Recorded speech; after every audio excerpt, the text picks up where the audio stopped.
जब देवताओं ने वायुपुत्र को वेग से वायु में जाते हुए देखा, तब वे चकित होकर बोले, मन एवं गरुड़ की भी गति इतनी तीव्र नहीं हो सकती। यदि शिशु रूप में इस वानर में ऐसी योग्यता है तो युवा होने पर क्या होगा। सूर्य की प्रचंड किरणों से अपने पुत्र की रक्षा करने के लिए वायु पीछे से गए। तब शिशु वानर के सूर्य के निकट पहुंचने पर सूर्य ने भविष्य में हनुमान द्वारा राम की सेवा किए जाने तथा शिशुवत अज्ञानता पर विचार करके उसे भस्म नहीं किया। इस प्रकार वायुपुत्र सूर्य के पास रथ पर बैठ गए। तभी राहु सूर्यदेव पर आक्रमण करने आया। शिशु वानर ने राहु को पकड़ लिया, किंतु अगले ही क्षण राहु, जो कि ग्रहों का सबसे दुष्ट नियंत्रक है, उसकी पकड़ से फिसल गया। राहु भयभीत होकर इंद्र के पास गया और बोला, यद्यपि सूर्य एवं चंद्रमा से अपनी क्षुधा को तुष्ट करने का अधिकार मुझे दिया गया है, किंतु ऐसा लगता है कि मेरा स्थान किसी अन्य ने ले लिया है। अभी जब मैं सूर्यदेव के निकट गया तब किसी अन्य राहु को उन पर करते हुए देखा। इंद्र को यह सुनकर आश्चर्य हुआ। वे अपने ऐरावत हाथी पर चढ़कर सूर्य की ओर चल पड़े। राहु आगे था और जब वायुपुत्र ने उसे आते देखा तब उसे एक विशाल फल समझकर पकड़ने के लिए सूर्य के रथ से उछल गए। राहु तुरंत भय से चिल्लाते हुए इंद्र की शरण में भागने लगा। तब स्वर्गराज ने, जो पीछे पीछे आ रहे थे, उसे आश्वस्त किया। तब ऐरावत को एक विशाल श्वेत फल समझकर भूखा शिशु वानर उसकी ओर बढ़ा। वायुपुत्र को आते देखकर इंद्र ने अपना वज्र छोड़ा, जिससे शिशु वानर पर्वत पर गिर गया, उसकी ठुड्डी टूट गई तथा उसने प्राण त्याग दिए। इससे क्षुब्ध होकर वायुदेव अपने पुत्र को लेकर पर्वत की गुफा में चले गए। वायु ने कार्य करना बंद कर दिया। अब श्वास लेने के लिए वायु के बिना प्राणी तड़पने लगे। उनकी आंतों एवं मूत्राशयों में अवरोध उत्पन्न होने लगा। पूरे पेट लिए हुए देवताओं ने ब्रह्मा के पास जाकर उन्हें अपनी दशा से अवगत करवाया। ब्रह्मा ने बताया, हे देवगण, आप सभी वायुदेव के क्रोध के कारण पीड़ित हैं। वायुदेव के महत्व को समझने का प्रयास करें। यद्यपि उनका कोई भौतिक शरीर नहीं है, तथापि वे सभी जीवों में सक्रिय हैं। वस्तुतः वायु के बिना भौतिक शरीर एक काष्ठ के लट्ठे से अधिक कुछ भी नहीं है। अतः मेरा परामर्श है कि हम सभी समूचे विश्व के कल्याण के लिए वायु को जाकर शांत करें। ब्रह्मा देवताओं सहित वायुदेव की गुफा में पहुंचे। वायुदेव अपने पुत्र की मृत्यु से संतप्त थे, जिसका शरीर अब भी उनकी बाहों में था। वायुदेव ने प्रणाम करने के पश्चात ब्रह्मा ने प्रेमपूर्वक अपना हाथ वानर शिशु के सिर पर रखा, जिससे वो तुरंत ही जीवित हो गया। अपने पुत्र को पुनः प्राप्त करने के पश्चात वायु ने पुनः सभी प्राणियों में संचार प्रारंभ कर दिया। सभी प्राणी आनंदित हो उठे। ब्रह्मा ने वहां एकत्रित हुए देवताओं से कहा, भविष्य में यह शिशु आप सभी के कल्याण के लिए कार्य करने वाला है, अतएव आप सभी इसे आशीर्वाद दें।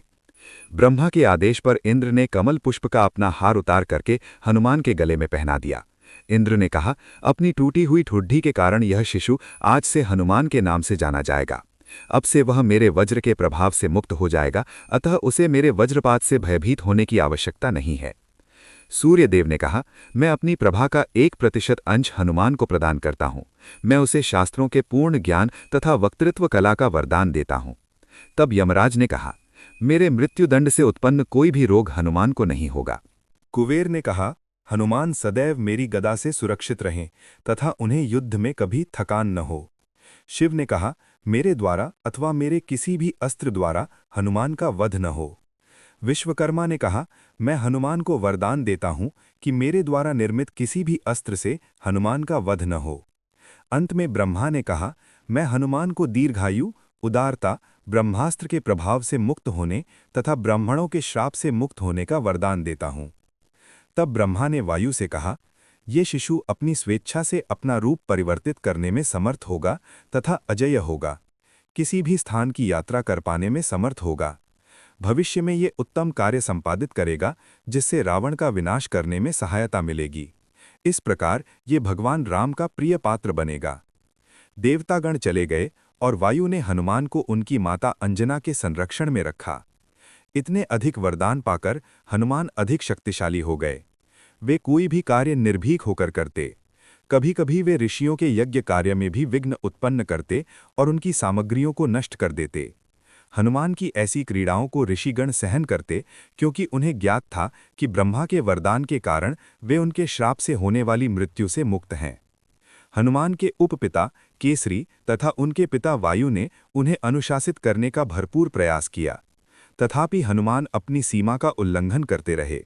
अतः ऋषियों को उन पर क्रोध आ गया और उन्होंने कहा कि तुम आज से अपनी वास्तविक शक्ति से अनभिज्ञ रहोगे। उचित समय आने पर तुम्हें पुनः अपनी शक्ति का स्मरण होगा।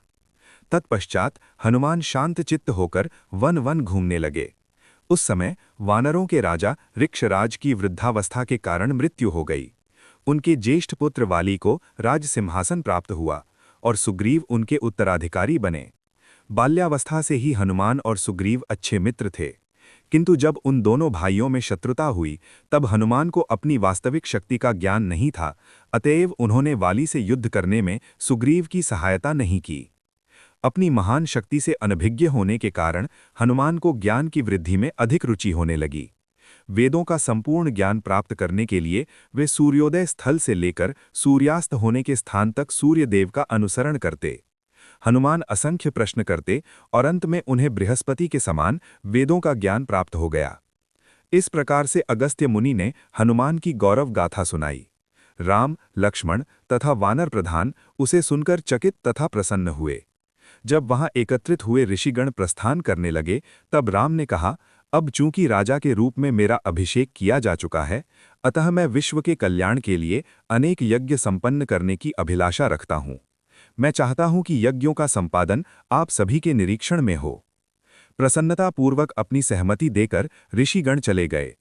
अगले दिन प्रातःकाल भाट राम का यशोगान करने लगे, जिसकी ध्वनि से राम जागे और स्नान करके यज्ञ करने बैठे। तत्पश्चात राम महल के मंदिर में गए और वहां से राजगृह में आए।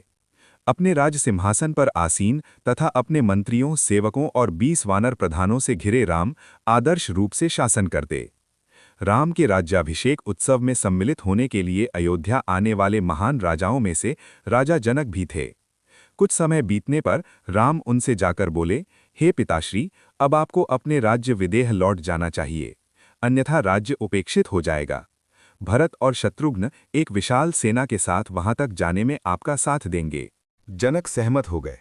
प्रस्थान के पूर्व राम ने अनेक बहुमूल्य उपहारों से उन्हें सम्मानित किया। जनक ने सभी उपहार अपनी प्रिय पुत्री सीता को दे दिए तथा प्रसन्नचित होकर प्रस्थान किया। तत्पश्चात राम अपने मामा कैकेयराज युद्धजीत के पास जाकर बोले, आपके पिता अति वृद्ध हो गए हैं, उनकी देखभाल करने के लिए आपको भी अपने राज्य लौट जाना चाहिए। लक्ष्मण एक विशाल सेना लेकर आपके साथ जाएंगे। युद्धजीत तैयार हो गए और उनके जाने के पश्चात राम ने अपने मित्र काशी नरेश को विदा किया। राम ने कुल 300 राजाओं एवं राजकुमारों को विदा किया, जो उनके राज्याभिषेक के उत्सव में सम्मिलित होने अयोध्या आए थे। अपने अपने घर लौटकर सभी राजाओं ने उनके साथ भेजे गए अनुचरों को राम के लिए बहुमूल्य उपहार दिए। उन उपहारों को स्वीकार करके राम ने उन्हें तुरंत सुग्रीव, विभीषण तथा अन्य वानरों एवं राक्षसों में वितरित कर दिया। एक दिन राम ने हनुमान तथा अंगद को अपनी गोद में लेकर सुग्रीव से कहा, इन दोनों महान वीरों का हर संभव सम्मान किया जाना चाहिए। तत्पश्चात राम ने अपने शरीर के आभूषण उतारकर उससे हनुमान एवं अंगद को सुसज्जित किया। वहां उपस्थित अन्य वीर वानरों से राम ने मधुर वचनों में कहा, तुम सब केवल मेरे मित्र ही नहीं अपितु मेरे भाई के समान हो। राम ने सभी का आलिंगन किया तथा उन्हें विभिन्न प्रकार के उपहार दिए। सभी वानरों ने उन परम पूर्ण पुरुषोत्तम भगवान रामचंद्र के सानिध्य का आनंद लेते हुए सुखपूर्वक 1 मास से भी अधिक समय अयोध्या में व्यतीत किया। किंतु राम के प्रति अतिशय प्रेम के कारण वानरों को वो समय 1 घंटे से भी कम प्रतीत हुआ। 1 मास बीत जाने पर राम ने सुग्रीव से किष्किंधा तथा विभीषण से लंका लौट जाने का आग्रह किया। उसी समय हनुमान उनके समक्ष आकर प्रार्थना करने लगे, हे प्रभु, आपके प्रति मेरी भक्ति अटल रहे तथा आपके प्रति मेरा प्रेम विचलित होकर अन्यत्र न केंद्रित हो। इसके अतिरिक्त मैं तब तक जीवित रहूं जब तक धरती पर आपकी दिव्य लीलाओं की कथा सुनाई जाती रहे। वस्तुतः रामायण के श्रवण मात्र से ही आपके वियोग की मेरी असहनीय वेदना कम हो पाएगी। राम राज सिंहासन से उतरकर हनुमान का आलिंगन करते हुए बोले, तुम तब तक जीवित रहोगे जब तक धरती पर रामायण की कथा होती रहेगी। वस्तुतः जब तक धरती रहेगी तब तक धरती पर रामायण की कथा होती रहेगी। प्रिय हनुमान, तुमने जो सेवा मेरे लिए की है उसके लिए मैं सदैव तुम्हारा ऋणी रहूंगा। राम ने अपनी छाती को सुसज्जित करने वाला बहुमूल्य रत्नों एवं मोतियों से जड़ा हार निकालकर हनुमान के गले में पहना दिया। तब सभी वानर खड़े हो गए और एक एक करके सभी ने भगवान राम के चरण स्पर्श किए। तत्पश्चात राम ने सुग्रीव और विभीषण का आलिंगन किया। सभी वानरों के नेत्र भर आए। आसन्न वियोग के विचार से उनका मन व्याकुल हो उठा तथा उनकी वाणी अवरुद्ध हो गई। अंत में वानरों ने प्रस्थान किया। राम को सेवकों से वियोग का दुख हुआ, किंतु ये सोचकर उन्हें सुखद अनुभूति हुई कि ये वीर अपने परिवार से भेंट करेंगे। उस दिन दोपहर के समय राम को अकस्मात आकाशवाणी सुनाई दी। ऊपर देखने पर उन्होंने पाया कि पुष्पक रथ उन्हें संबोधित कर रहा था।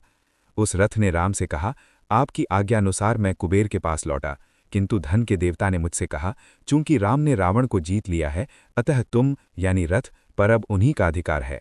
इस प्रकार से मैं कुबेर द्वारा आपकी सेवा में भेज दिया गया हूं। हे प्रभु, कृपया मुझे निःसंकोच स्वीकार करें।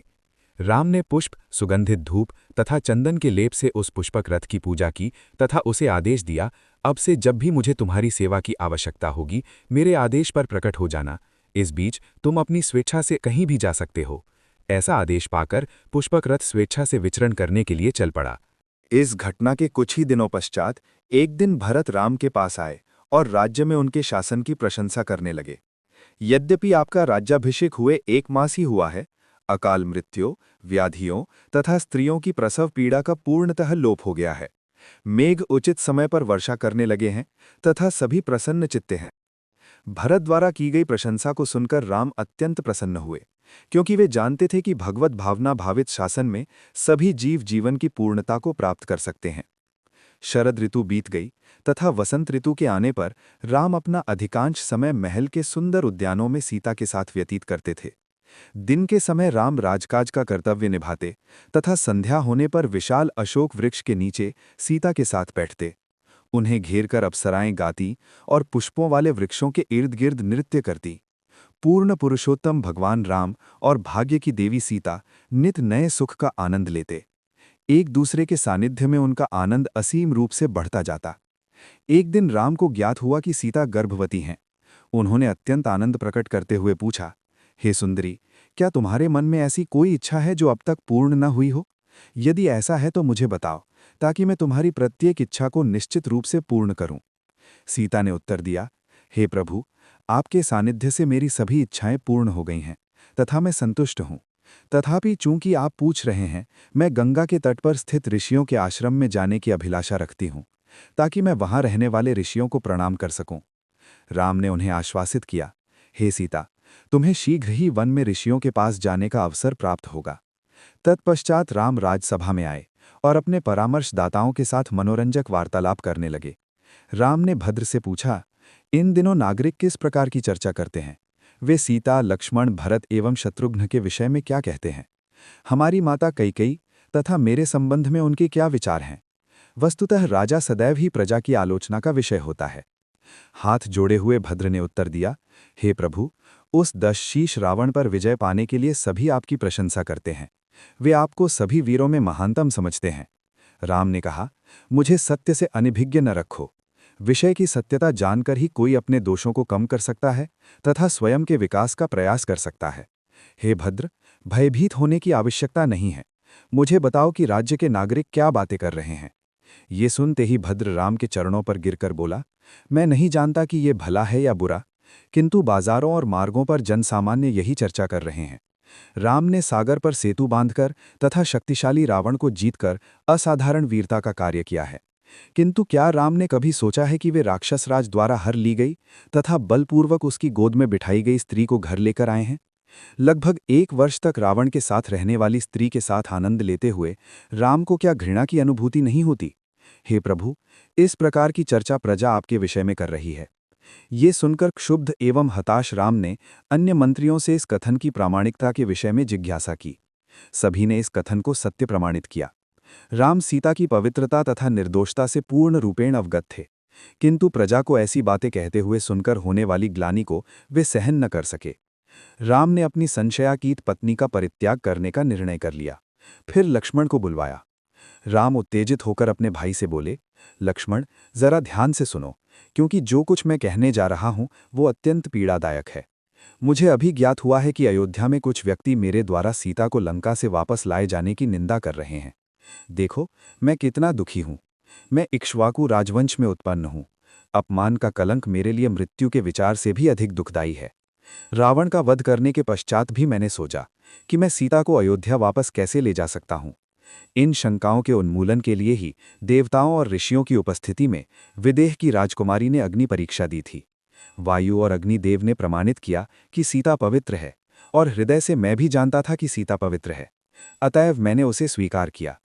किंतु अब सर्वत्र जन प्रवाद फैल रहा है, और मेरे ही राज्य में मुझ पर लांछन लगाया जा रहा है। हे लक्ष्मण, जिस व्यक्ति के विषय में ऐसे जन प्रवाद फैलते हैं, उसे घोर अपमान एवं अपयश सहन करना पड़ता है। कुकृत्यों की सदैव ही निंदा की जाती है, और इसी कारण से भद्र मनुष्य पुण्य करने के लिए तत्पर होते हैं। इस प्रकार के अपमान से बचने के लिए यदि आवश्यकता हो तो मैं अपने प्राण भी त्याग सकता हूँ। अपने नाम और यश के लिए मैं तुम जैसे प्रिय भाई का भी त्याग कर सकता हूँ। तो फिर सीता का क्या कहना? मैं दुख के सागर में डूबा जा रहा हूँ। ऐसा दुर्भाग्य मुझ पर कभी ना आया था। लक्ष्मण, कल प्रातःकाल तुम सुमंत्र को सारथी बनाकर सीता को गंगा के तट पर स्थित महान ऋषियों के आश्रम में दृश्यावलोकन के लिए ले जाना। तब महान मुनि वाल्मीकि की कुटिया के पास सीता को छोड़कर अकेले ही अयोध्या लौट आना। मेरे भाई, तुम बिना कोई तर्क किए मेरे आदेश का पालन करो, क्योंकि तुम्हारा तनिक भी संकोच मेरी खिन्नता का कारण होगा। वस्तुतः ये तुम्हें विदित हो कि मेरे निर्णय में विघ्न उत्पन्न करने वाला क्षण भर में मेरा घोर शत्रु बन जाता है। कुछ ही समय पहले सीता ने मुझसे कहा था कि उसकी गंगा नदी के तट पर स्थित आश्रम में जाने की इच्छा है। अब जाओ और उसकी इच्छा पूर्ण करो। राम के ऐसे वचनों को सुनकर लक्ष्मण का हृदय विदीर्ण हो गया, किंतु अपने ज्येष्ठ भ्राता के सच्चे सेवक होने के कारण उन्होंने निस्संकोच सहमति दे दी। तत्पश्चात अगले दिन प्रातःकाल लक्ष्मण सीता के पास जाकर बोले, आपके पति ने मुझे आपकी इच्छा पूर्ण करने की आज्ञा दी है। मैं आपको लेकर गंगा नदी के तट पर जाऊंगा, जहां आप वहां पर रहने वाले ऋषियों की आराधना कर सकेंगी। सुमंत्र रथ लेकर तैयार है, अतः मैं आपसे तुरंत चलने का आग्रह करता हूं। सीता हर्षित हो उठीं तथा अपने सबसे सुंदर वस्त्र एवं सर्वोत्तम आभूषणों को पहनकर वे लक्ष्मण से बोलीं, मैं ये और अन्य अनेक उपहार महान मुनियों की पत्नियों को दूंगी। लक्ष्मण ने सीता को रथ पर चढ़ने में सहायता की और शीघ्र ही प्रस्थान किया, किंतु जाते हुए सीता ने चिंतित होकर कहा, हे लक्ष्मण, मेरी दाईं आंख अकस्मात फड़कने लगी है तथा मेरा मन विचित्र रूप से व्याकुल हो उठा है। मुझे दुर्बलता का आभास हो रहा है और पृथ्वी धूमिल होती हुई प्रतीत हो रही है। आशा है कि राम कुशल होंगे। सीता ने अपने पति एवं संबंधियों के कुशल मंगल के लिए देवताओं से प्रार्थना की। तब लक्ष्मण ने अश्रुपूर्ण नेत्र सहित अवरुद्ध स्वर में कहा, मैं आशा करता हूं कि भाग्य सदैव आपका साथ देगा। संध्या होने पर सीता, लक्ष्मण तथा सुमंत्र गोमती नदी के तट पर पहुंचे और उन्होंने रात्रि वहीं व्यतीत की। अगले दिन प्रातःकाल उन्होंने प्रस्थान किया। दोपहर तक वे गंगा नदी के तट पर जा पहुंचे, किंतु रथ से उतरते ही लक्ष्मण फूट फूट कर विलाप करने लगे, क्योंकि अब वे उस शोक को सहन नहीं कर पा रहे थे। सीता चिंतित होकर पूछने लगीं, हे लक्ष्मण, क्या हुआ? तुम्हें तो प्रसन्न होना चाहिए कि हम अपने लक्ष्य तक पहुंच गए हैं। वस्तुतः तुम्हारे दुख से मेरा मन व्याकुल है। क्या राम से 2 दिनों का वियोग ही तुम्हारे लिए इतना दुखदायी है? मैं राम से अत्यंत स्नेह करती हूं, तथापि उतनी दुखी नहीं हूं। तुम शांत हो जाओ, क्योंकि अभी हमें ऋषियों के दर्शन हेतु गंगा पार करनी है। तत्पश्चात हम शीघ्र ही अयोध्या लौट जाएंगे, क्योंकि मुझे भी राम के दर्शन की लालसा है। लक्ष्मण ने अपने आंसू पोंछे, फिर एक नाव मंगवाकर सीता को लेकर गंगा के उस पार गए। गंगा के उस पार पहुंचकर लक्ष्मण आंखों में आंसू भरकर बोले, हे विदेह की राजकुमारी, निर्दोष भगवान राम ने मुझे एक अत्यंत कष्टपूर्ण कार्य सौंपा है। अपितु अपने इस कर्तव्य का पालन करने के पश्चात मैं संसार में कलंकित हो जाऊंगा। आपके पति की इस आज्ञा को मानने से तो मेरा प्राण त्याग देना ही अधिक श्रेयस्कर था। हे सती स्त्री, कृपया विवशता में किए इस कार्य के लिए मुझे क्षमा कीजिएगा। फूट फूट कर रोते हुए लक्ष्मण गिर गए। सीता ने रोष में आकर पूछा, हे लक्ष्मण, क्या बात है? मैं समझ नहीं पा रही हूं कि तुम क्या कह रहे हो। मुझे स्पष्ट रूप से बताओ कि तुम्हें किस बात का दुख है। क्या राम पर कोई घोर संकट आ पड़ा है, जिसे मुझसे कहने का साहस तुम नहीं कर पा रहे हो? सिर नीचे किए तथा आंखों में आंसू भरकर लक्ष्मण ने अवरुद्ध स्वर में कहा, राजसभा में बैठे हुए राम को अयोध्या में फैली इस लोक निंदा का समाचार मिला कि प्रजा उन पर असभ्यता का आरोप लगा रही है। जन सामान्य सर्वत्र यही दोषारोपण कर रहा है कि उन्होंने आपको पुनः क्यों स्वीकार कर लिया। इस लोक निंदा से वे असहनीय रूप से पीड़ित हैं। हे सीता, मैं और राम दोनों ही जानते हैं कि आप निर्दोष हैं, अतएव राजा को समझने में भूल न कीजिएगा, क्योंकि उन्हें इक्ष्वाकु वंश के गौरव को बनाए रखने के लिए विवश होकर आपका परित्याग करना पड़ा है। हे विदेह की राजकुमारी, धैर्य धारण करें, क्योंकि गंगा नदी के तट पर स्थित ब्रह्मर्षियों के निवास दिव्य रूप से सुंदर हैं। आपको वाल्मीकि मुनि की शरण में चले जाना चाहिए, क्योंकि वे आपके श्वसुर महाराज दशरथ के प्रिय मित्र थे। मन में सदैव राम का ही चिंतन करते हुए उनके प्रति अविचल भक्ति रखिए। इस प्रकार हे जानकी, आप सर्वोच्च आनंद को प्राप्त करेंगी। अपने निष्ठुर प्रारब्ध को सुनते ही सीता तुरंत मूर्छित हो गईं। मूर्छा टूटने पर वे करुण विलाप करने लगीं। अब मुझे लगता है कि यह जीवन मुझे दुख भोगने के लिए ही प्राप्त हुआ है। पूर्व काल में मैंने कौन से पाप किए हैं? क्या मैंने किसी कन्या के विवाह में विघ्न डाला था, जिसके कारण राम ने मेरा त्याग किया? वनवास में भी मैंने भक्तिपूर्वक अपने पति का अनुसरण किया तथा अनेक कठिनाइयों के होने पर भी मैं संतुष्ट रही। हे लक्ष्मण, मैं यहाँ पर अकेले कैसे जीवित रहूंगी? जब ऋषि मेरा परित्याग किए जाने का कारण पूछेंगे, तब मैं उनसे क्या कहूंगी? मैंने क्या पाप किया है? मैं प्रसन्नतापूर्वक इस गंगा में डूबकर अपने प्राणों को त्याग देती, किंतु उससे राम के वंश का अंत हो जाएगा। कुछ शांत होकर सीता ने लक्ष्मण से कहा, मैं जानती हूं कि तुम अपने कर्तव्य का पालन कर रहे हो। मैं तुम्हें कोई दोष नहीं देती। अब अयोध्या लौट जाओ और मेरी सासुओं को मेरा प्रणाम कहना। मेरे पति का चरण स्पर्श करके उन्हें यह संदेश देना, हे राम, आपको ज्ञात है कि आपके प्रति मेरी भक्ति अविचल है। मेरी पवित्रता तथा मेरे प्रेम को आप जानते हैं, तथापि मानहानि तथा लज्जा के भय से आपने मुझे तिरस्कृत किया है। हे राम, आप मेरे भगवान और एकमात्र आश्रय हैं। आपको ऐसा नहीं करना चाहिए था। पतिवर, मैं अपने दुर्भाग्य पर शोक नहीं करती, क्योंकि मैं जानती हूं कि मैं निर्दोष हूं। एक सती स्त्री के लिए पति भगवान के समान होता है। अतएव आप मुझे जैसी भी आज्ञा दें, उसे मुझे अपने कल्याण के लिए उत्तम मानकर स्वीकार करना चाहिए, भले ही मुझे प्राणों का त्याग ही क्यों न करना पड़े। लक्ष्मण ने सीता की परिक्रमा की, फिर गंगा नदी को पार करके दूसरे तट पर चले गए। रथ पर चढ़ते हुए लक्ष्मण ने सीता के अंतिम दर्शन के लिए पीछे मुड़कर देखा। उसी प्रकार सीता ने भी दूर जाते हुए लक्ष्मण की ओर शोकपूर्ण दृष्टि से देखा। तब असुरक्षित और अकेली सीता भूमि पर गिर पड़ी तथा करुण विलाप करने लगीं। शोक संतप्त लक्ष्मण बोले, हे सुमंत्र, अपनी प्रिय पत्नी को छोड़कर राम को अब कितना दुख होगा। हाय, राक्षसों का अत्यंत रोष से विनाश करने वाले अब स्वयं निष्ठुर प्रारब्ध के वश में होते हुए प्रतीत होते हैं। उनका यह दुख पिता की आज्ञा से वनवास में भोगे गए दुखों से अधिक दुखदायी है। सुमंत्र ने उत्तर दिया, हे राजकुमार, आप सीता एवं राम के लिए अत्यधिक शोक न करें।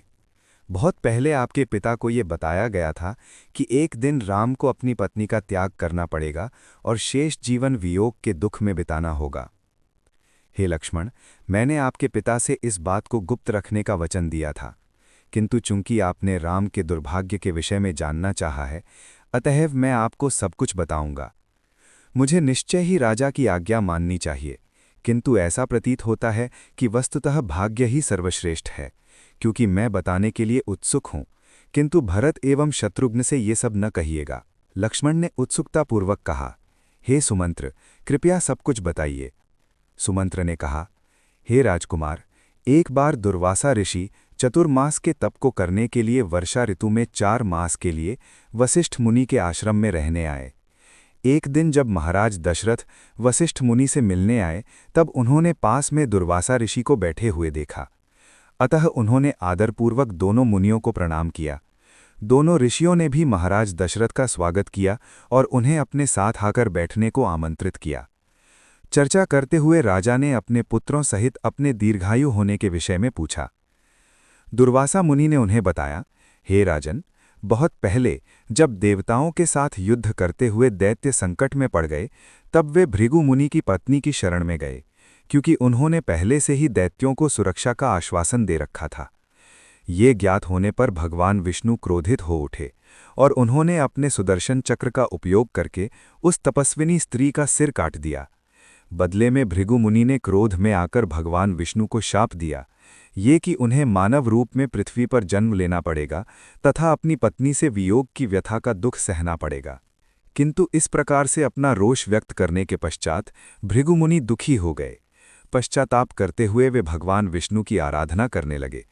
इस पर भगवान विष्णु भृगुमुनि से संतुष्ट हो गए और उन्होंने ऋषि के शाप के प्रभाव को स्वेच्छापूर्वक स्वीकार कर लिया। हे राजन, इसी कारण से भगवान विष्णु आपके पुत्र के रूप में अवतरित हुए हैं। अयोध्या में रहते हुए वे सारी पृथ्वी पर 11,000 वर्षों तक शासन करेंगे और उनकी प्रिय पत्नी जानकी के गर्भ से उन्हें 2 पुत्र उत्पन्न होंगे। तब सुमंत्र ने कहा, प्रिय लक्ष्मण, ये सब दुर्वासा ऋषि ने आपके पिता को पहले ही बता दिया था। अब ऐसा जानकर कि सब कुछ भगवान की इच्छा से हो रहा है, आप अपना शोक त्याग दें।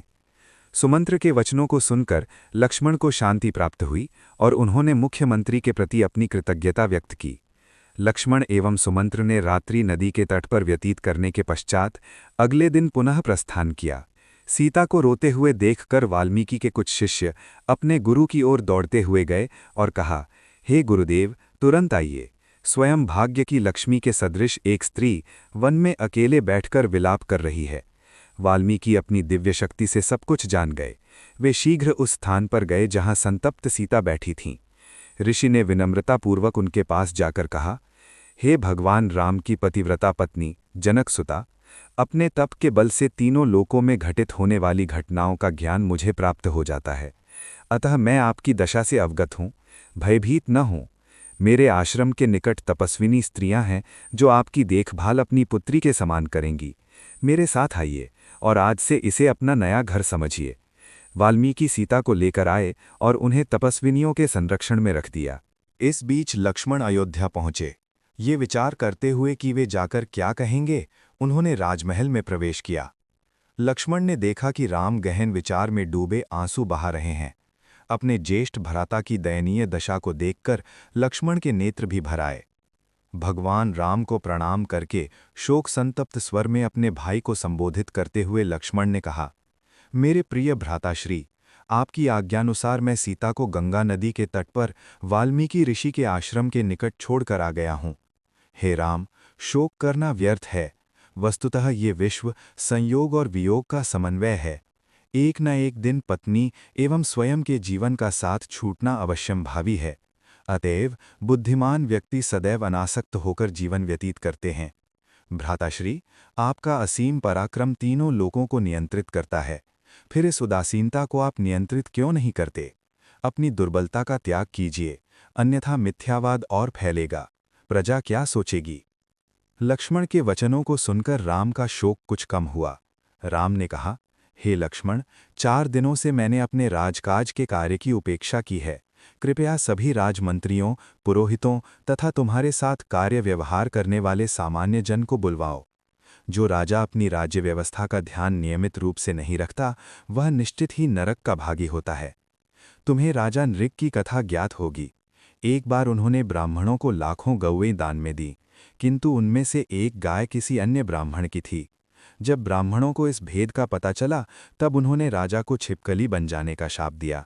तत्पश्चात ये निर्दिष्ट किया गया कि सुदूर भविष्य में, जिस समय भगवान विष्णु यदुवंश में वसुदेव पुत्र के रूप में अवतरित होंगे, तब राजा नृग की मुक्ति होगी। राजा अभी भी ब्राह्मण के शाप को भुगत रहे हैं। अतः ये समझा जा सकता है कि किसी राजा को अन्याय के कारण कितना कष्ट उठाना पड़ सकता है। अतएव उन सभी व्यक्तियों को आने दो जो मुझसे मिलना चाहते हैं। मेरे भाई, यदि तुम चाहो तो मैं महान राजाओं के जीवन से संबंधित अन्य रोचक कथाएं सुनाकर तुम्हारा मनोरंजन कर सकता हूँ। लक्ष्मण ने उत्तर दिया, हे राम, इन आश्चर्यजनक कथाओं को मैं जितना अधिक सुनूंगा, उन्हें सुनने की उत्सुकता उतनी ही बढ़ती जाएगी। तब राम ने राजा निमि की कथा सुनाई। इक्ष्वाकु वंश के 12वें वंशज निमि एक बार यज्ञ का संपादन करवाने के लिए वशिष्ठ मुनि के पास गए। किंतु चूंकि वशिष्ठ पहले से ही इंद्र की ओर से यज्ञ के संपादन में लगे थे, अतः महाराज निमि से प्रतीक्षा करने का आग्रह किया। किंतु प्रतीक्षा करने के बदले राजा निमि पुरोहित के रूप में गौतम को बुलवाकर यज्ञ का संपादन करवाने लगे। जब वशिष्ठ को ये ज्ञात हुआ, तब उन्होंने राजा को शाप दे दिया। बदले में महाराज निमि ने भी वशिष्ठ को शाप दे दिया और तत्पश्चात दोनों को अपना भौतिक शरीर त्यागना पड़ा। तब वशिष्ठ ब्रह्मा के पास गए, जिन्होंने उन्हें परामर्श दिया कि वे मित्र एवं वरुण के वीर्य में प्रविष्ट हो जाएं, जो शीघ्र ही श्रावित होने वाला है। वशिष्ठ जी शीघ्रतापूर्वक सागर के उस तट पर गए जहां मित्र एवं वरुण रहते थे। उसी समय उर्वशी नाम की एक सुंदर अप्सरा वहां आई। काम के वशीभूत होकर वरुण ने उर्वशी से याचना की कि वह उन्हें स्वीकार करे, किंतु उर्वशी ने बताया कि पहले मित्र ने उसके साथ संभोग करने का आग्रह किया है। ये सुनकर वरुण ने कहा, हे सुंदरी, यदि तुम अभी तुरंत मेरे आलिंगन को स्वीकार नहीं करती हो तो मैं अपने वीर्य का स्राव इस दिव्य पात्र में कर दूंगा। उत्कट प्रेम के उन वचनों को सुनकर उर्वशी ने कहा, हे वरुण, यद्यपि मेरा तन मित्र का है तथापि मेरा मन तुम्हारा ही है। उर्वशी के वचन सुनकर मित्र रोष में आ गए और उन्होंने उर्वशी को कुछ समय पृथ्वी पर वास करने का शाप दे दिया। पहले मित्र ने उस दिव्य पात्र में अपने वीर्य का स्राव किया। इसके फलस्वरूप महान मुनि अगस्त्य उस दिव्य पात्र से प्रकट हुए और बोले, हे मित्र, मैं आपका एकमात्र पुत्र हूं। ऐसा कहकर अगस्त्य मुनि चले गए। तत्पश्चात वरुण ने उस पात्र में अपने वीर्य का स्राव किया जो मित्र के वीर्य से मिल गया। इसके फलस्वरूप उस मिश्रण से वशिष्ठ जी उत्पन्न हुए।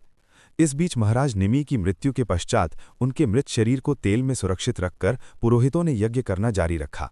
यज्ञ के पूर्ण होने पर भृगु मुनि ने अपनी दिव्य शक्ति के प्रयोग से राजा निमि के शरीर को पुनर्जीवित कर दिया।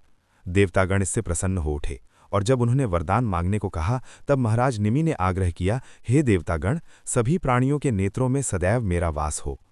देवताओं ने सहमति दे दी और कहा, हे राजन, आप वायु रूप में सभी के नेत्रों में निवास करेंगे। इस कारण से सभी प्राणी बार बार अपनी पलकें झपकाया करेंगे। देवताओं के चले जाने पर पुरोहितों ने राजा निमि की देह का मंथन किया, जिससे मिथि उत्पन्न हुए। मृत शरीर से उत्पन्न होने के कारण उन्हें विदेह कहा जाता है। उन्हें जनक के नाम से भी जाना जाता है। इस कथा को सुनाकर राम राज व्यवस्था के कर्तव्यों को संपन्न करने के लिए राजसभा की ओर चल दिए। राम ने लक्ष्मण को आज्ञा दी, जाओ और महल के द्वार पर खड़े सभी प्रार्थियों को मेरे पास ले आओ। शीघ्र ही लक्ष्मण ने लौटकर बताया, हे प्रभु, ऐसा प्रतीत होता है कि कौशल राज्य में कोई भी ऐसा नहीं है जिसे किसी वस्तु की आवश्यकता हो। किंतु राम ने कहा, पुनः जाकर ध्यानपूर्वक देखाओ। मैं नहीं चाहता कि मुझ पर प्रजा की उपेक्षा का जरा भी आरोप लगे। अपने राज्य में व्याप्त लेश मात्र अधर्म भी मुझसे छुपा नहीं होना चाहिए। पुनः बाहर जाने पर लक्ष्मण ने देखा कि महल के द्वार पर एक श्वान बैठा है जिसके सिर से रक्त निकल रहा था। लक्ष्मण की ओर घूरते हुए वो श्वान शोकपूर्वक कर रहा। लक्ष्मण ने पूछा, तुम्हें क्या कठिनाई है? तुम यहाँ क्यों आए हो? भयभीत न हो और मुझे सब कुछ बताओ। उस श्वान ने कहा, मैं उन भगवान राम से प्रत्यक्ष बात करना चाहता हूं जो दुखियों के आश्रय हैं तथा जिनके चरणारविंद भय से मुक्ति प्रदान करते हैं। तत्पश्चात लक्ष्मण ने कहा, तुम राजा के समक्ष अपनी व्यथा स्वयं व्यक्त कर सकते हो। किंतु उस श्वान ने कहा, मैं अति निम्न जाति का प्राणी हूं। मैं मंदिरों, ब्राह्मणों के घरों तथा राजमहलों में प्रवेश करने के योग्य नहीं हूं। राजा तो सभी धार्मिक सिद्धांतों के साक्षात स्वरूप होते हैं। वे सभी देवताओं के प्रतिनिधि हैं तथा सभी जीवों के शुभेच्छुक हैं। राम की विशेष अनुमति के बिना मैं उनके समक्ष जाने का साहस नहीं कर सकता। जब लक्ष्मण ने राम को सूचित किया तब उन्होंने तुरंत ही आज्ञा दी, जो भी हो उसे अविलंब प्रवेश करने दिया जाए। श्वान विनम्रतापूर्वक राम के समक्ष आकर बोला, हे प्रभु, राजा तो पूर्ण पुरुषोत्तम भगवान के प्रतिनिधि होते हैं। वे सभी जीवों के उद्धारक होते हैं। सभी के निद्रालीन हो जाने पर भी राजा सजग होकर प्रजा के कल्याण में लगे रहते हैं। किंतु चूंकि सब कुछ उन पर ही निर्भर होता है, अतएव जब राजा ही उपेक्षा करने लगता है तब प्रजा का विनाश होने लगता है। राजा धार्मिक सिद्धांतों के समर्थक होते हैं, अतएव बुरी शक्तियों का दमन करते हैं। धर्म का पालन करने वाले राजा इस जन्म में भी तथा अगले जन्म में भी सुख प्राप्त करते हैं। अतः धर्म की रक्षा कर राजा को महान श्रेय प्राप्त होता है। हे राम, आप धर्म का अनुपालन करने वाले एक आदर्श सम्राट हैं। आपके चरण कमलों पर अपना सिर रखकर मैं आपकी कृपा चाहता हूँ। मेरे वचनों को सुनकर आप क्रोधित न हों। राम ने श्वान को आश्वासन देते हुए कहा, बोलो, निर्भय होकर बोलो। इस प्रकार से प्रोत्साहित किए जाने पर उस श्वान ने कहा, मेरा कोई दोष न होने पर भी सर्वथा सिद्ध नामक एक भिक्षुक ब्राह्मण ने मेरे सिर पर प्रहार कर दिया। तुरंत ही राम ने अपने सेवकों से उस सर्वथा सिद्ध को बुलवा लाने को कहा। जब ब्राह्मण उनके समक्ष आया तब राम ने उससे पूछा, तुमने इस श्वान पर प्रहार क्यों किया? उसका क्या दोष था? क्रोध एक घातक शत्रु के समान होता है। वह उस तेज तलवार के समान होता है जो क्रोध करने वाले के सभी गुणों को नष्ट कर देती है। क्रोध दीर्घकाल तक किए गए तप से अर्जित पुण्यों को निष्फल कर देता है। अतः वह बुद्धिमान पुरुष मन, वचन एवं कर्म से क्रोध की उपेक्षा करके स्वयं को उससे मुक्त कर लेते हैं। हे ब्राह्मण, कोई अपने वास्तविक चरित्र को छुपाने का कितना भी प्रयास क्यों न करे, किंतु वह छिपाया नहीं जा सकता है। दुराचार सदैव काम, क्रोध और लोभ पर विजय न पाने वालों का भेद खोल देता है। ब्राह्मण ने कहा, जब मैं भिक्षा मांगने जा रहा था तब यह श्वान मार्ग में अवरोध उत्पन्न कर रहा था, जिसके कारण मैं आगे नहीं जा सकता था। मैंने कहा, उठो, किंतु इसने उठने में इतना विलंब किया कि मैंने उसके सिर पर प्रहार कर दिया। मैं भूख से पीड़ित था और मुझे क्रोध आ गया। हे राजन, मैं अपना दोष स्वीकार करता हूँ। जीवन की नारकीय दशा में गिरने से बचाने के लिए आप जैसा चाहें वैसा दंड मुझे दें।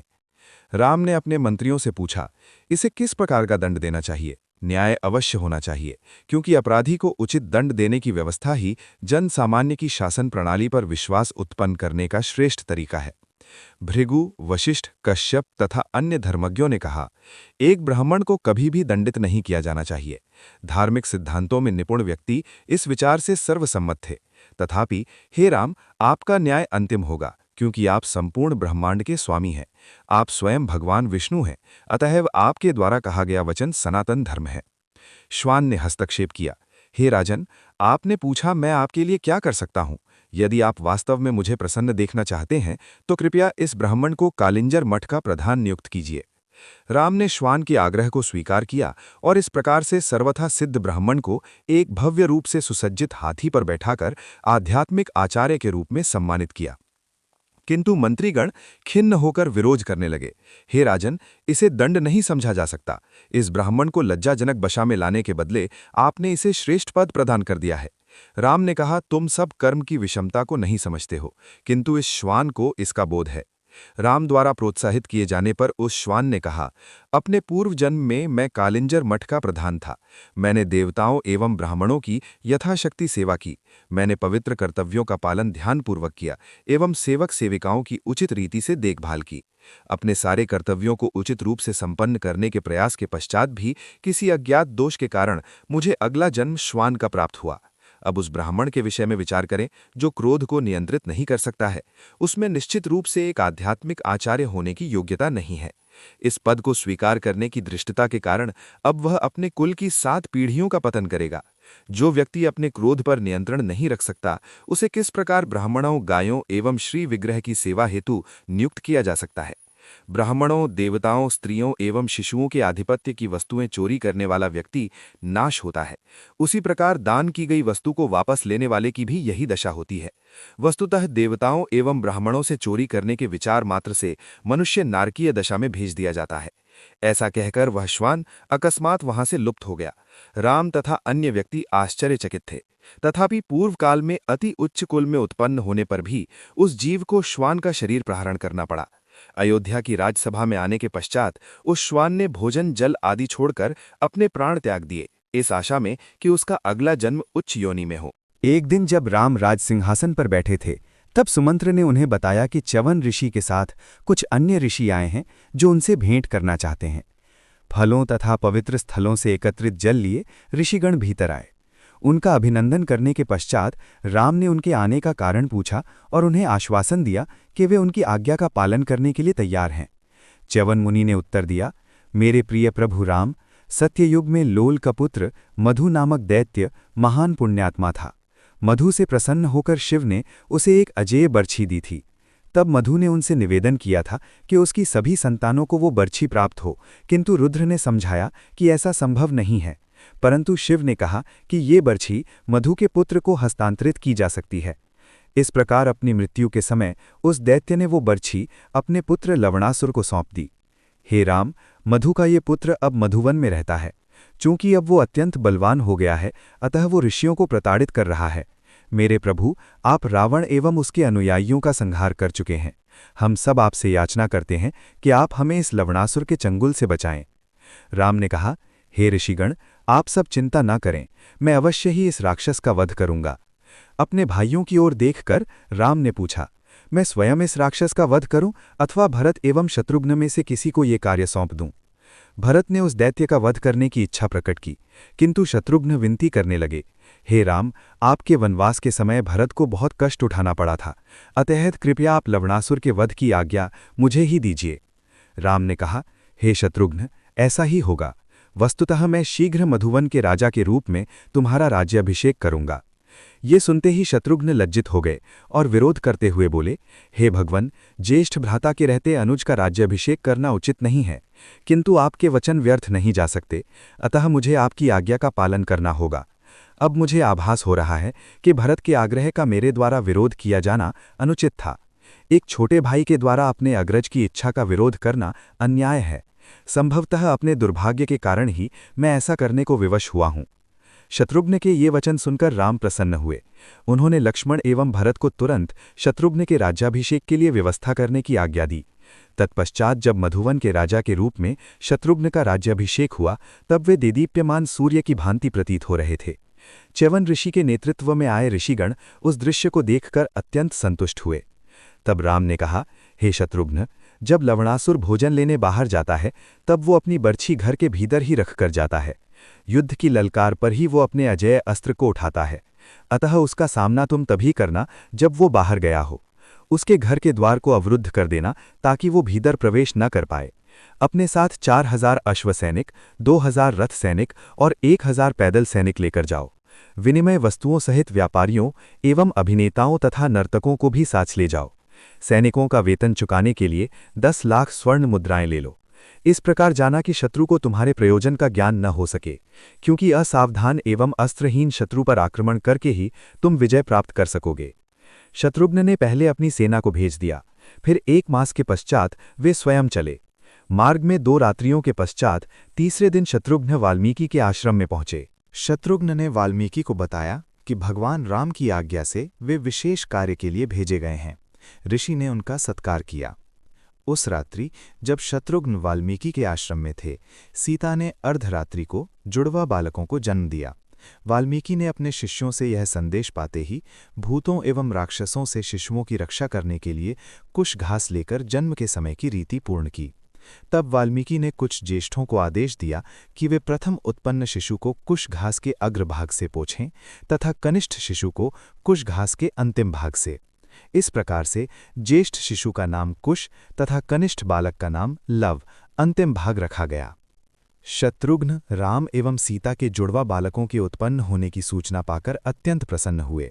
अगले दिन प्रातःकाल शत्रुघ्न वहां से चल पड़े। 7 दिनों की यात्रा के पश्चात वे यमुना नदी के तट पर स्थित च्यवन मुनि के आश्रम पर पहुंचे। उस दिन संध्याकाल में विश्राम करते समय शत्रुघ्न ने च्यवन मुनि से लवणासुर की शक्ति के विषय में पूछा। ऋषि ने बताया, हे राजकुमार, पूर्व काल में इक्ष्वाकु वंश में मानधाता नाम का एक महान पराक्रमी राजा था। वह राजा इतना महत्वाकांक्षी था कि उसने तीनों लोकों पर विजय प्राप्त करने की तैयारी कर ली। परिणाम स्वरूप देवतागण भयभीत हो गए। तब इंद्र ने मानधाता को परामर्श दिया, हे राजन, आपको स्वर्ग पर विजय प्राप्त करने से पूर्व सारी पृथ्वी को अपने अधीन करना होगा। आश्चर्यचकित होकर माधाता ने पूछा, हे इंद्र, इस पृथ्वी पर ऐसा कौन व्यक्ति है जिसे मेरी अधीनता स्वीकार नहीं है? उत्तर में स्वर्गराज ने मधुपुत्र लवणासुर का नाम लिया, जो मधुवन में रहता था। यह सुनते ही मानधाता रोष में आकर अपनी सेना के साथ चल पड़ा। पहले राजा ने अपने दूत को भेजा। दूत के वहां पहुंचते ही लवणासुर ने उसका भक्षण कर लिया। अत्यंत क्रुद्ध होकर राजा मानधाता ने लवणासुर को ललकारा, जिससे वह अपनी भयंकर बर्छी लिए हुए नगर से बाहर आया। क्षण भर में ही वह अजेय अस्त्र राजा मानधाता का विनाश करके अपने स्वामी लवणासुर के हाथों में वापस आ गया। अतएव हे शत्रुघ्न, तुम उस दैत्य को तभी ललकारना जब वह अपना भोजन पाने बाहर निकला हो। अगले दिन लवणासुर प्राणियों का शिकार करने बाहर निकला। उसकी अनुपस्थिति में शत्रुघ्न ने यमुना नदी पार करके मधुवन नगर की घेराबंदी कर ली। दोपहर को जब लवणासुर मृत पशुओं का अंबार लेकर घर लौटा, तब उसने नगर के द्वार पर शत्रुघ्न को खड़े देखा।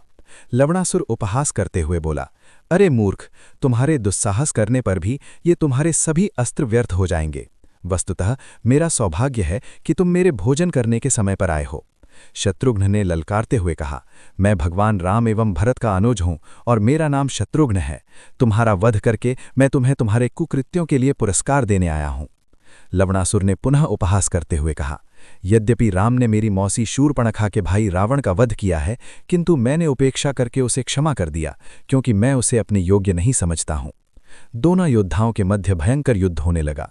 तब लवणासुर ने अकस्मात एक विशाल वृक्ष से शत्रुघ्न के सिर पर प्रहार किया, जिससे वे अचेत होकर गिर गए। अपने शत्रु को मृत समझकर लवणासुर ने पशुओं के शवों को उठाकर नगर में प्रवेश किया, किंतु क्षण भर में ही शत्रुघ्न को चेतना आ गई। उन्होंने उठकर एक अत्यंत शक्तिशाली बाण अपने धनुष पर चढ़ाया। उस भयंकर बाण को देखकर देवतागण भी भय से कांप उठे और ब्रह्मा की शरण में जाने लगे। ब्रह्मा ने उन्हें बताया, हे देवताओं, भगवान विष्णु ने पहले इसी बाण से मधु एवं कैटभ का वध किया है।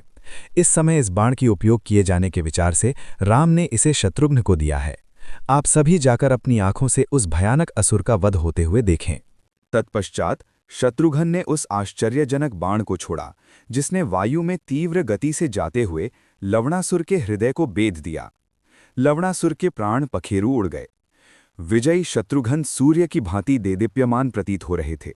देवताओं ने इस आश्चर्यजनक कार्य के लिए उनकी प्रशंसा की। तत्पश्चात शत्रुघ्न अपने सहचरों तथा अपनी सेना सहित मधुवन में बस गए। उन्होंने मधुपुरी नामक एक विशाल नगर का निर्माण करवाया, जो शीघ्र ही समृद्ध होने लगा। 12 वर्षों के पश्चात शत्रुघ्न ने वहां से अयोध्या लौटने का निर्णय किया। जब शत्रुघ्न वाल्मीकि के आश्रम पहुंचे, तब उन्होंने आदरपूर्वक शत्रुघ्न का अभिनंदन तथा सत्कार किया। उस भयंकर दुष्ट लवणासुर का वध करने के लिए वाल्मीकि ने उनको बधाई दी। भोजन करने के पश्चात शत्रुघ्न वाल्मीकि द्वारा रचित रामायण का श्रवण करने लगे, जिसे वाद्य संगीत के साथ गाया जा रहा था। वो काव्याभिव्यक्ति इतनी आनंददायक थी तथा उसमें भगवान राम की अलौकिक लीलाओं का वर्णन इतना सजीव था कि शत्रुघ्न की आंखों में आंसू भर आए। वाल्मीकि के आश्रम में बैठे हुए सैनिकों की आंखों के समक्ष वो संपूर्ण कथा इस प्रकार से चित्रित हो रही थी कि उसे सुनते ही वे अभिभूत हो गए। एक श्रोता ने कहा, कितना आश्चर्यजनक पुनर्चित्रण है यह। ऐसा प्रतीत होता है मानो हम स्वप्न देख रहे हों। हे शत्रुघ्न, कृपया वाल्मीकि से पूछें, किसने इस सुंदर गीत की रचना की है। शत्रुघ्न ने कहा, हे सैनिकों, हमें इस विषय में ऋषि से कोई प्रश्न नहीं करना चाहिए, क्योंकि इस आश्रम में अनेक आश्चर्यजनक घटनाएं घटती रहती हैं। हमें अपनी उत्सुकता को अनावश्यक रूप से प्रकट नहीं करना चाहिए। उस रात्रि शत्रुघ्न के मन में अपने आराध्य भ्राता भगवान राम की लीलाओं के मधुर काव्य वर्णन का विचार आता रहा। अगले दिन प्रातःकाल शत्रुघ्न निकल पड़े और शीघ्र ही अयोध्या पहुंचे। महल में पहुंचकर शत्रुघ्न ने देखा कि राम इंद्र की भांति अपने मंत्रियों से घिरे हुए हैं। शत्रुघ्न ने अपने अग्रज को प्रणाम करके कहा, हे राम, मैंने लवणासुर का वध करके आपकी आज्ञा पूर्ण की है। तब से मैं मधुपुरी में ही वास कर रहा था। आपकी कृपा से नगर अत्यंत समृद्ध हो गया है। हे भ्राता, मैं पिछले 12 वर्षों तक आपके वियोग के कारण अत्यंत दुखी हूँ।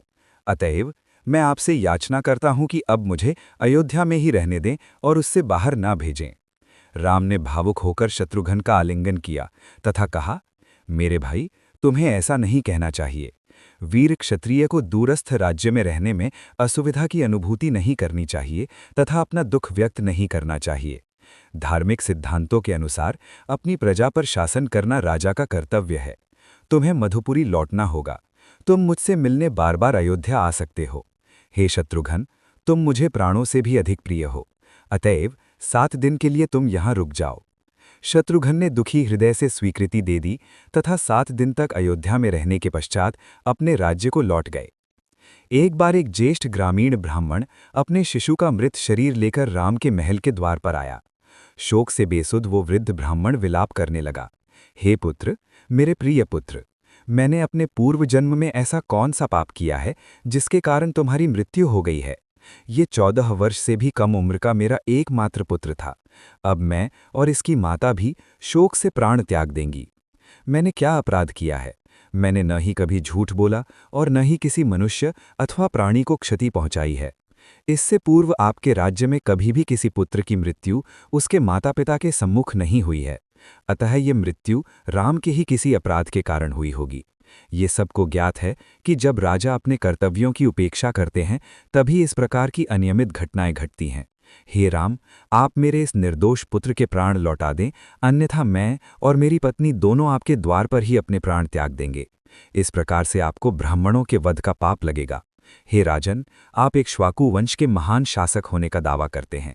इस प्रकार का कर्म करके भला आप कैसे प्रसन्नतापूर्वक रह सकते हैं?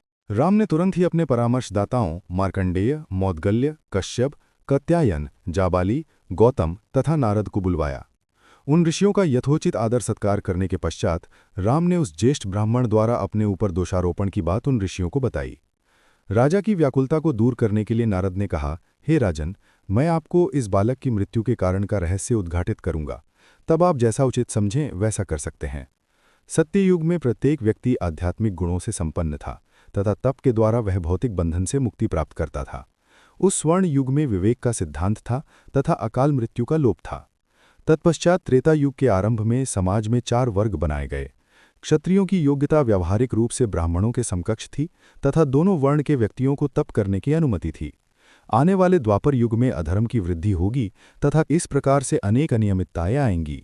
वैश्यों को भी तप आदि करने की अनुमति होगी, किंतु शूद्रों को ऐसा करने की अनुमति बिल्कुल न होगी। तत्पश्चात कलयुग में शूद्रों को भी तप आदि करने की अनुमति होगी। वस्तुतः उस अधम कलिकाल में व्यावहारिक रूप से कोई भी योग्य ब्राह्मण, क्षत्रिय अथवा वैश्य न होगा।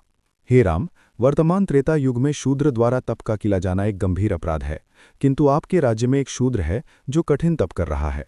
उसी के कारण इस बालक की मृत्यु हुई है। हे राजन, अधर्म राज्य का घोर शत्रु होता है, अतः अपराधियों को दंड देने में असफल राजा नरक की पीड़ा को भोगने के योग्य होता है। आपको अपराधी का तुरंत पता लगाना चाहिए ताकि धर्म स्थापित रहे और ब्राह्मण पुत्र को पुनः जीवन प्राप्त हो। इस परामर्श से प्रसन्न होकर राम ने लक्ष्मण को आज्ञा दी, महल के द्वार पर जाकर उस ब्राह्मण से कहूँ कि वह अपने पुत्र का मृत शरीर तेल से भरे पात्र में आवश्यक जड़ी बूटी के साथ सुरक्षित रखे। तत्पश्चात राम ने मानसिक आदेश देकर पुष्पक रथ को बुलवाया। लक्ष्मण एवं भरत के निरीक्षण में अयोध्या को छोड़कर राम स्वयं अपराधी की खोज में चल दिए। पहले राम ने पश्चिमी क्षेत्र का भ्रमण किया, फिर उत्तर में हिमालय की ओर गए। वहां अधर्म का कोई चिन्ह न देखने पर उन्होंने पूर्वी क्षेत्रों का निरीक्षण किया और फिर अंत में खोज करते हुए वे दक्षिण की ओर खोज प्रारंभ की। वहां एक विशाल पर्वत के निकट एक विशाल जलाशय के पास राम ने एक योगी को उल्टे लटके हुए कठिन तप करते देखा।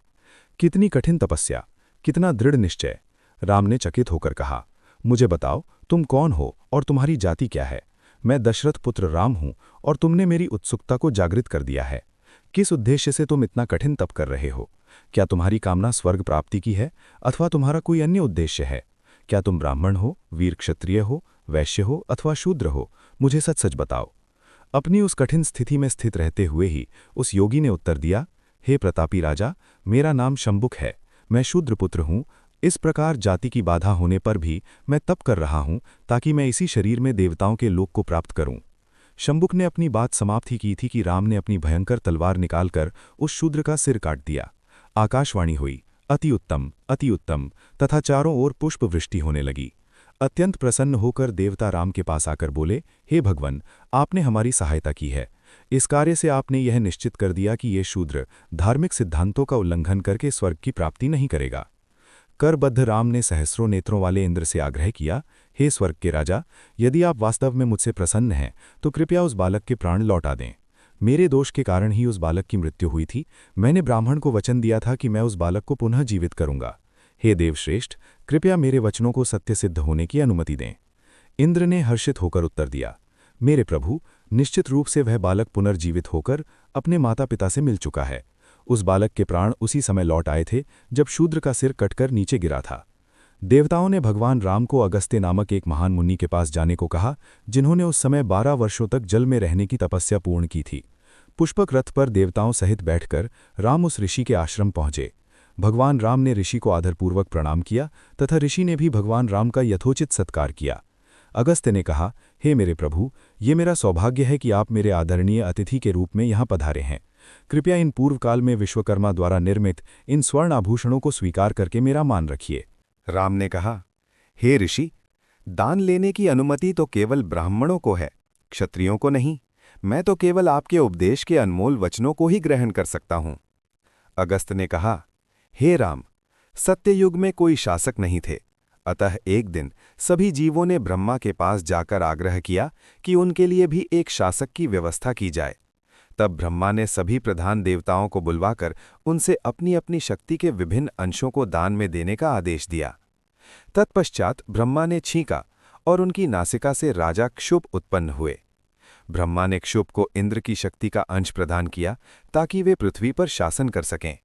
शरीर का पालन करने हेतु वरुण की शक्ति का अंश, संपत्ति धारण करने के लिए कुबेर की शक्ति का अंश तथा अपराधियों को दंड देने हेतु यमराज की शक्ति का अंश राजा को प्रदान किया गया। मेरे प्रभु राम, उसी भावना से मेरे द्वारा दिए जा रहे इन दिव्य आभूषणों को ग्रहण करें। राम ने कहा, ऋषिवर, मैं आपके वचनों को सम्मान देते हुए इन आभूषणों को ग्रहण करूंगा। अब कृपया मुझे ये बताएं कि ये आभूषण आपके पास कैसे आए। अगस्त्य ने बताया, त्रेता युग में बहुत पहले मैंने इस विशाल वन में तप किया था। वस्तुतः मैंने वन में उत्सुकतावश प्रवेश किया था। तब मैंने एक निर्जन मनोहर आश्रम देखा। वहां पर रात्रि व्यतीत करने के पश्चात मैंने देखा कि वहीं भूमि पर एक मृत शरीर पड़ा हुआ था। उस शव के सौंदर्य से आश्चर्यचकित मैं कुछ क्षण उसे देखता रहा। अकस्मात आकाश से एक दिव्य रथ उतरा। उसमें एक देदीप्यमान व्यक्ति था जो गंधर्वी तथा नृत्य एवं गान करने वाली अप्सराओं से घिरा हुआ था। वो तेजस्वी व्यक्ति रथ से उतरकर उस मृत शरीर का भक्षण करने लगा। ऐसा देखकर मैंने आश्चर्य से पूछा, हाय, आप कैसे इतना घृणित कृत्य कर सकते हैं? उस व्यक्ति ने बताया, हे ऋषि, मेरा नाम श्वेत है। मैं प्रतापी सुदेव का पुत्र हूं तथा सुरथ मेरे भाई हैं। मेरे पिता की मृत्यु के पश्चात प्रजा ने मुझे अपना राजा नियुक्त किया। लंबी अवधि तक शासन करने के पश्चात मुझे ज्ञात हुआ कि अब मेरे जीवन का अंत निकट आ रहा है। तब मैंने अपने भाई सुरथ को राज्य सौंपकर स्वयं वन चला गया। 3000 वर्षों तक कठिन तप करने के पश्चात मैं ब्रह्मलोक गया, किंतु वहां भी स्वयं को भूख एवं प्यास के कष्ट से प्रभावित पाया। इससे मुझे अत्यंत आश्चर्य हुआ और मैंने जाकर ब्रह्मा जी से जाकर पूछा, हे ब्रह्मा, आपके परम श्रेष्ठ निवास पर रहने वाले तो इस प्रकार के कष्टों से मुक्त होते हैं, फिर मुझे क्यों भूख एवं प्यास से कष्ट हो रहा है? ब्रह्मा ने कहा, हे श्वेत, यद्यपि तुमने दीर्घकाल तक तप किया है, किंतु तुमने कभी दान नहीं दिया। इसी कारण से ब्रह्मलोक में आकर भी तुम भूख प्यास से सताए जा रहे हो। तुम्हारी संतुष्टि के लिए मैं अब से ये प्रबंध करता हूं कि मनुष्य का मांस ही तुम्हारा भोजन होगा। हे राजन, इस शाप से तुम तब तक प्रभावित रहोगे जब तक कि तुम अगस्त्य ऋषि से न मिलो।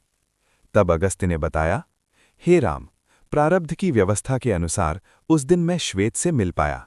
अपने दुख से मुक्त होने की खुशी में उसने मुझसे इन आभूषणों को स्वीकार करने की याचना की। राम ने पूछा, हे ऋषि, श्वेत ने जिस स्थान पर पहले तपस्या की थी वो स्थान पशु पक्षियों से विहीन क्यों है? अगस्त्य ने कहा, हे राम, सत्ययुग में मनु नाम के एक महान राजा थे जो 4 वर्णों वाली सामाजिक व्यवस्था के संस्थापक थे। तत्पश्चात वो राज्य मनु के पुत्र इक्ष्वाकु को मिला। उनके 100 पुत्र हुए। इक्ष्वाकु का कनिष्ठतम पुत्र अत्यंत आलसी था तथा अपने अग्रजों की आज्ञा का पालन नहीं करता था। इस प्रकार उसका नाम दंड रखा गया। दंड के राज्य का विस्तार विंध्य पर्वत तथा सैवल पर्वत के मध्य था। उसकी राजधानी मधुमंत्र थी तथा शुक्राचार्य उसके यज्ञ पुरोहित थे। दीर्घकाल तक शासन करने के पश्चात एक दिन दंड शुक्र के आश्रम में आया। वहां पहुंचने पर उसने ऋषि की सुंदर पुत्री अरजा को देखा जो अकेली घूम रही थी। उसे देखते ही राजा कामुक हो उठा। दंड ने बलपूर्वक अरजा का आलिंगन करके उसकी इच्छा के विरुद्ध अपनी कामवासना को तृप्त किया। उसके पश्चात राजा अपनी राजधानी लौट गया। तत्पश्चात शीघ्र ही शुक्र को इस घटना के विषय में अपने एक शिष्य से सूचना मिली। आश्रम पहुंचकर उन्होंने अपनी पुत्री को विलाप करते हुए देखा। ऋषि ने क्रोध में आकर राजा को शाप देते हुए कहा, इंद्र 7 दिनों तक धूल की वर्षा द्वारा दंड के समूचे राज्य का विनाश कर दें, ताकि सब कुछ दब जाए और सभी प्राणी मर जाएं।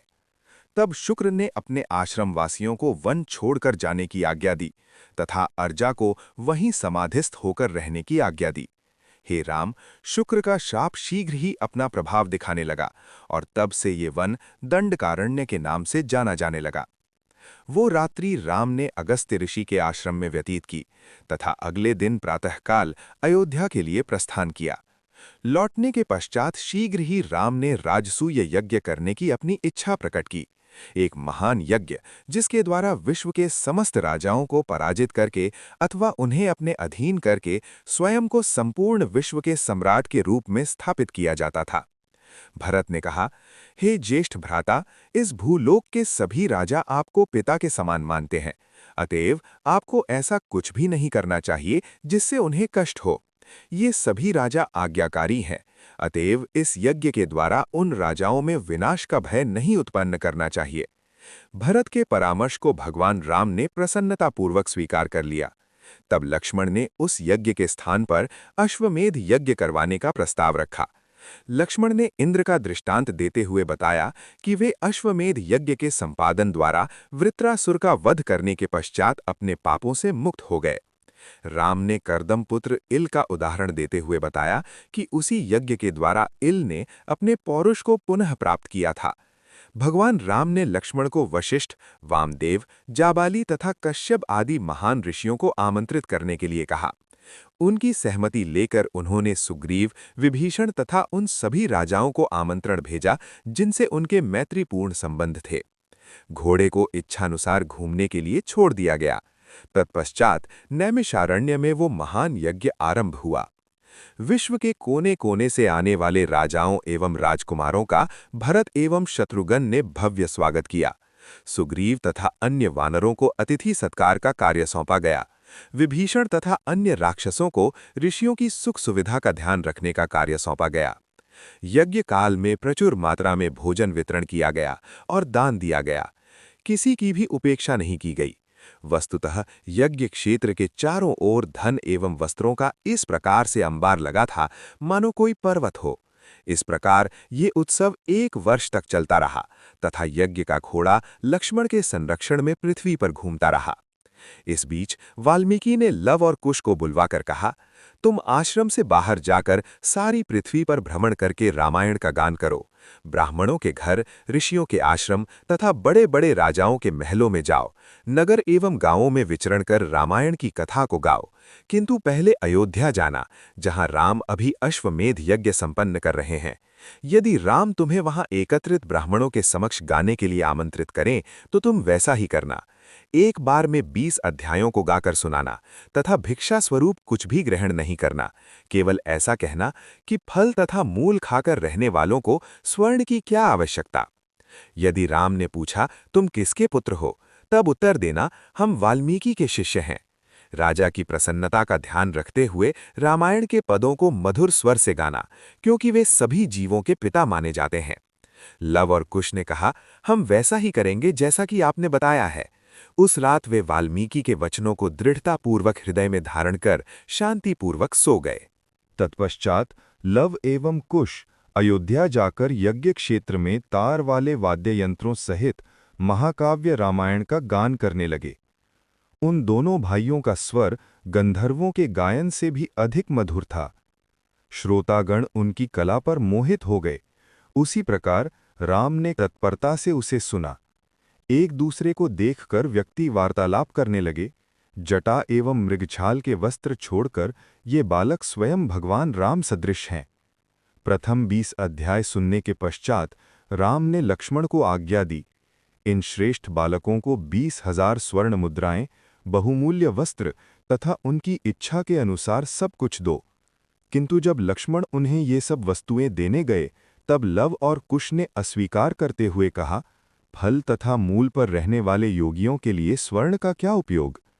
अत्यंत आश्चर्य से राम ने पूछा, इस महाकाव्य के कितने भाग हैं और इसकी रचना किस ऋषि ने की है। उन जुड़वा बालकों ने कहा, हे राजन, महान मुनि वाल्मीकि हमारे आध्यात्मिक गुरु हैं और उन्होंने ही इस महान काव्य की रचना की है जिसमें आपके जीवन की संपूर्ण कथा वर्णित है। इस काव्य के 6 भाग हैं और 7वें में आपकी अंतिम लीलाओं का वर्णन है। यदि आपकी इच्छा हो तो हम आपके यज्ञ काल में संपूर्ण रामायण का पाठ करेंगे। तत्पश्चात कई दिनों तक लव और कुश रामायण गाते रहे और राम असीम आनंद का अनुभव करते हुए उसे सुनते रहे। अंत में राम ने कहा, ये बालक अवश्य ही सीता के जुड़वा पुत्र हैं, इसमें कोई संदेह नहीं।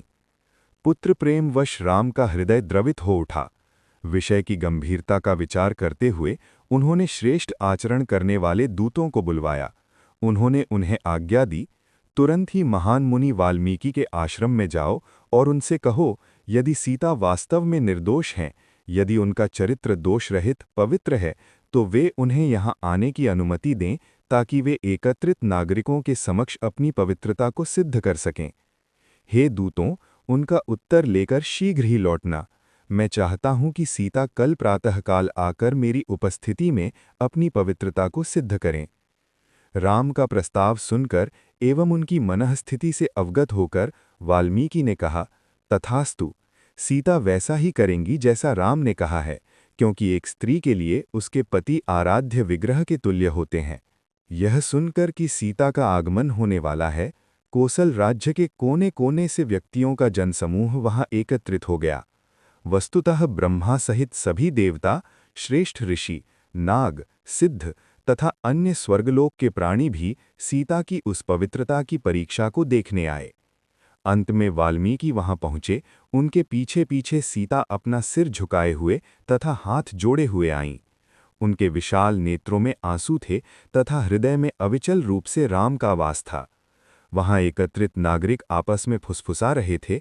उसी समय वाल्मीकि भगवान राम के पास जाकर बोले, हे दशरथ पुत्र, ये रही निर्दोष धर्मपरायण सीता, जिनका आपने लोक निंदा के भय से परित्याग किया।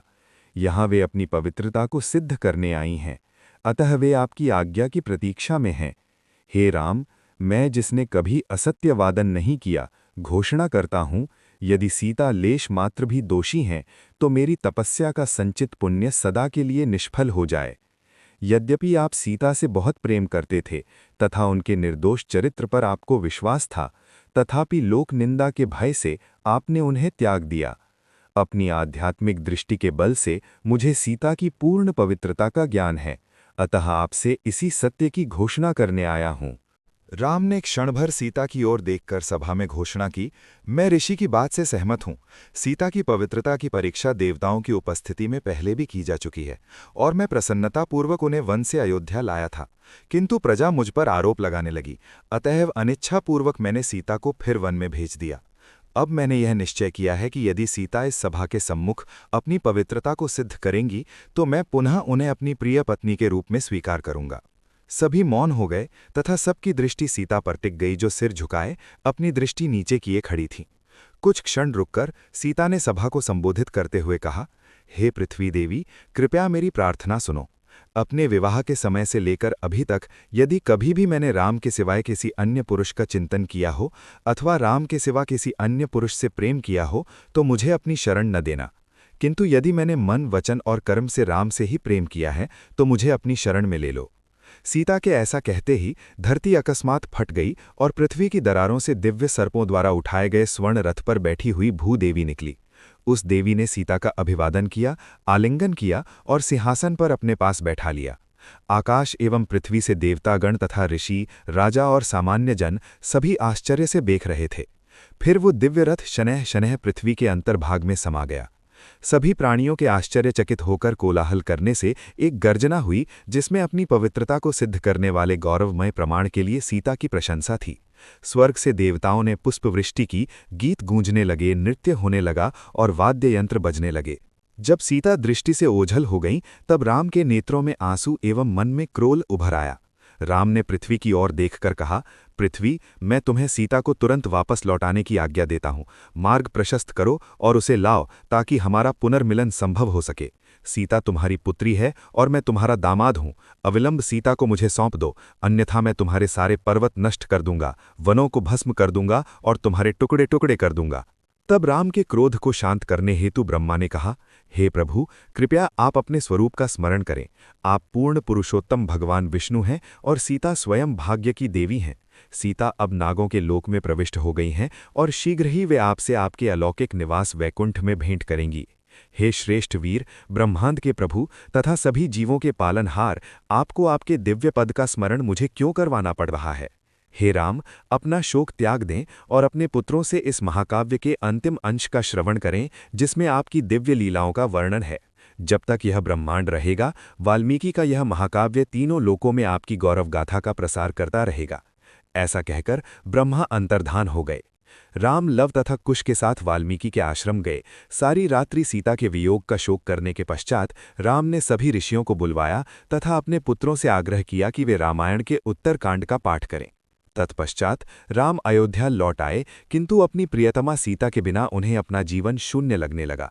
राम धर्म के अनुकूल राज्य पर शासन करते थे, अतएव नियमित रूप से वर्षा होती, प्रचुर मात्रा में फसल उत्पन्न होती तथा संपन्नता के चिन्ह प्रत्येक स्थान पर दृष्टिगोचर थे।